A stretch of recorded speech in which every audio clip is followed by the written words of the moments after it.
ce soir. Alors, coach blonde, bonsoir. Bonsoir, Joyce. Coach Blonde, welcome. Ah. Thank you. Ça commence bien. Hein. Oui, ça commence bien, ouais. Mais il manque quelque chose, il faut qu'elle réponde quand même. Oui, sinon elle n'est pas encore rentrée. Alors, Tout on va te bonsoir. poser la question. Tout bonsoir à tout le monde dans la salle. C'est comment? Hein? C'est comment? Il faut répondre, hein. Ah, ça va. Non, là. Tu as raté. Ah, tu n'as pas passé l'examen, là. C'est compliqué, hein. Coach Blonde. Oh là Tout là. bonsoir à tout le monde dans la salle. C'est comment? Hein? C'est comment? On est là. Voilà. Maintenant, tu es entré. Yes. Et il y a la première question pour toi. Oui, la toute D'habitude, je la première. pose. Mais Non, mais là, c'est aujourd'hui, Joe. Moi, j'ai j'ai la première renvoyé question. chez Joe. Oh là là. Mais tu sais que tu es populaire, non, coach Blonde? Populaire de chez Populaire. Populaire de chez Populaire de chez Populaire. On entend beaucoup parler de toi. Et certaines personnes, hein, c'est souvent par le biais de tes posts qui paraissent souvent être des punchlines.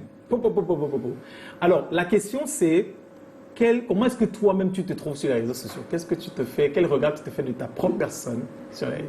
Alors, je vous répondrai par une citation de Oscar Wilde. L'homme n'est jamais lui quand il parle de lui. Donnez-lui un masque et il vous dira la vérité. Est-ce que vous pouvez me donner un masque? Parce que je ne saurais comment me décrire. C'est vous qui pouvez dire comment je suis. Je ne peux pas me juger parce que si je parle de moi, je dirais je me trouve très cool. Je trouve que mes pensées, ma philosophie sont les meilleures. C'est à vous de voir ça, c'est à vous de juger. Je vais prendre la question d'un autre bout. Alors, comment tu te retrouves sur les réseaux sociaux? Comment est-ce que les choses ont commencé pour toi? Les choses ont commencé par... la genèse vient des faux coachs qui publiaient la toile. C'est-à-dire quoi, un faux coach? Parce Un que faux nous, on coach. veut comprendre. Voilà, Hein. On ne c'est sait pas quoi de la quoi tu définition parles d'un quand tu dis faux comme Les ça. faux coachs là même, C'est des coachs qui font quoi, les Les faux coachs en coachs? développement personnel. Oui, on sait que c'est un Oui, développement personnel, mais c'est par ils là font que quoi, ça par commence. exemple? Ils donnaient.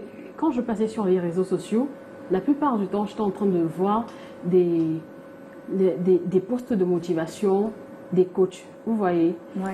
des posts qui racontaient des choses qui ne sont pas vraies. Peut-être une personne qui traite la dépression d'une façon très légère, qui dit la dépression, c'est parce que vous avez ci, vous avez ça se soigne comme ça et tout. Ou des coachs parfois pour conseiller des femmes qui sont dans des couples qui sont en difficulté, Oui. qui leur donnent des conseils qui ne cient vraiment pas à la chose, qui généralisent un problème. Ah, voilà, la généralisation. Oui, Oui, c'est vrai. On prend très... spécifique. Oui. Alors, ouais. Alors que chaque problème, Alors des que- fois, est spécifique. Justement, alors que chaque problème des fois est spécifique. Alors j'ai dit, bon, vu que sur les réseaux sociaux on peut raconter tout ce qu'on veut, et j'ai dit, bon, je vais m'appeler la coach blonde. Pourquoi? Parce que bien qu'aujourd'hui j'ai lu des commentaires qui disaient, oui, tu n'assumes pas ton africanité, et pourquoi tu t'appelles coach blonde et tout. Moi déjà, j'ai des cheveux blancs, j'ai des yeux bleus. Vous voyez un peu. Ouais. Le blond, ça veut dire quelque chose qui est trop clair. J'ai dit, bon, on va prendre ça dans un autre sens. Je vais m'appeler la coach blonde et je vais prendre le blond plutôt de péjoratif. Genre, vu que vous êtes sur les réseaux sociaux et que tout le monde peut s'auto-proclamer coach, moi je vais m'appeler la coach blonde. Et on sait ce qu'on pense des blondes. On Ouais. dit les blondes, elles sont belles, mais elles n'ont rien. Elles sont Dans la tête. Oui, C'est dans ce la qu'on tête. dit. Bon, ça change depuis un moment quand même, mais ça, c'était vraiment dur avant. C'était vraiment dur parce que c'est la féminisation qu'on a des femmes. Parce que je pense que ce mouvement est né avec Marilyn Monroe. Ouais. Une personne assez sexualisée, la blonde, la bombe. Voilà, On c'est se ça. disait que, oui, si elle n'a que son sexe à pu la vendre, elle ne peut pas avoir grand-chose Dans la tête. à offrir. Pourtant, c'était tout le contraire. Oui, Quand oui. on lit ses mémoires, on trouve que c'était une femme super intelligente. Comme on Non. en fabrique plus. Comme quoi, hein, c'est pas l'apparence. L'apparence, ce n'est pas toujours. Oui, l'apparence Ah, ça, n'est oui. pas toujours, oui.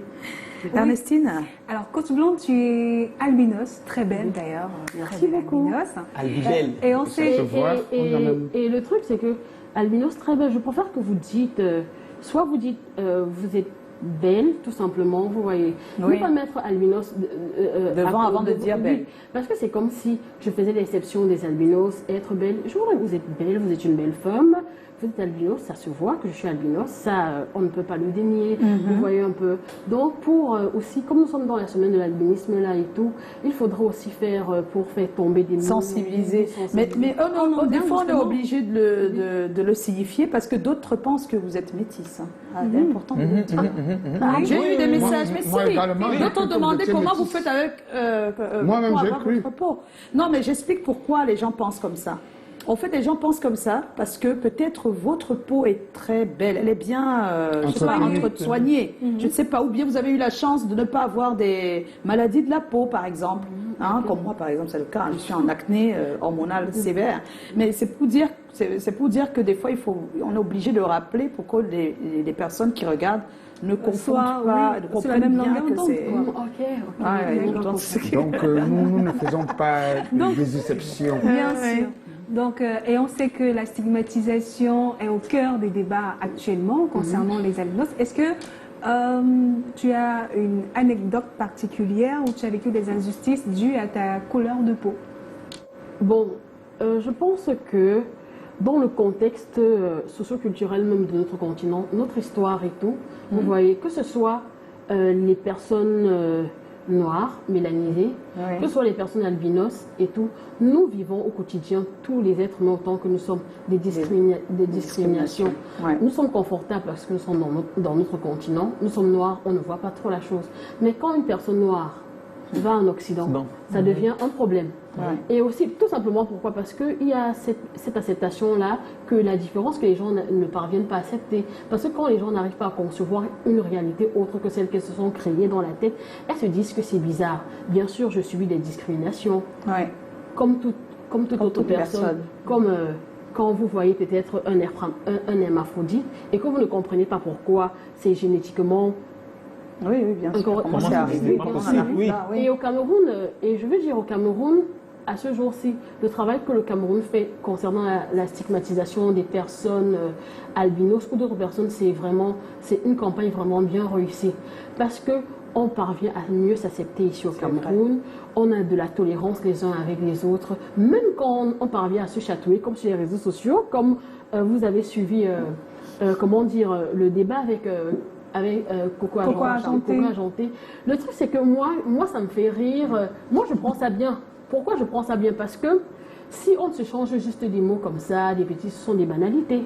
Mais quand vous allez plus au Zimbabwe, mais les albinos sont encore dans des cages. On les protège parce qu'on prend les membres, on les ampute des membres et on les vend. Vous voyez un peu. Donc, encore maintenant? Oui, encore maintenant. Donc pour moi, ça m'amuse plutôt, vous voyez un peu, parce que c'est assez, c'est assez génial un peu, parce que les gens ils disent la blanche, les guirous, les trucs, vous voyez. Ça me conforte plutôt parce que on est passé à une grande étape je peux dire de l'histoire de l'humanité sur le Cameroun. On se tolère les uns et les autres, et ce n'est pas de l'hypocrisie parce que quand vous entrez dans le taxi, vous voyez, les gens sont courtois, ils arrivent quand même à vous accepter comme une personne à part entière, sans toutefois la discrimination, sans avoir des préjugés. S'ils ont des préjugés, parfois ils vous demandent, est-ce que je peux vous demander, vous posez une question poliment et on comprend qu'ils veulent comprendre. Ils veulent comprendre, ils veulent qu'on leur donne des explications, vous voyez, c'est tout. Mais parlant de stigmatisation, le Cameroun a fait un grand pas. Et je te jure, on mérite amplement le titre de terre d'accueil de tolérance. Ça, ce n'est pas quelque chose qu'on a voulu. C'est pourquoi on a souvent dit que le Cameroun, c'est l'Afrique en miniature. C'est bien de le dire parce qu'on entend toujours des discours différents d'autres sujets. Quand on a des discours qui sont plutôt positifs. Et puis on n'oublie pas qu'il y a le projet Mélanine Provaïdé avec la sortie du film Chariot of Gods de Lucie Memba demain à la Grande Métisse.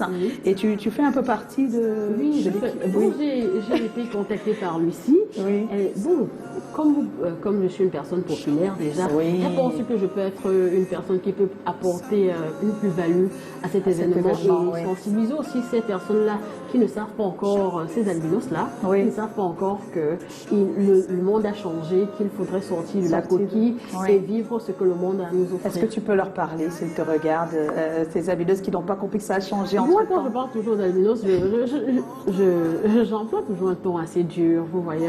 C'est pas grave, voilà la caméra, ils vont comprendre. Bon, chers albinos, le monde a changé.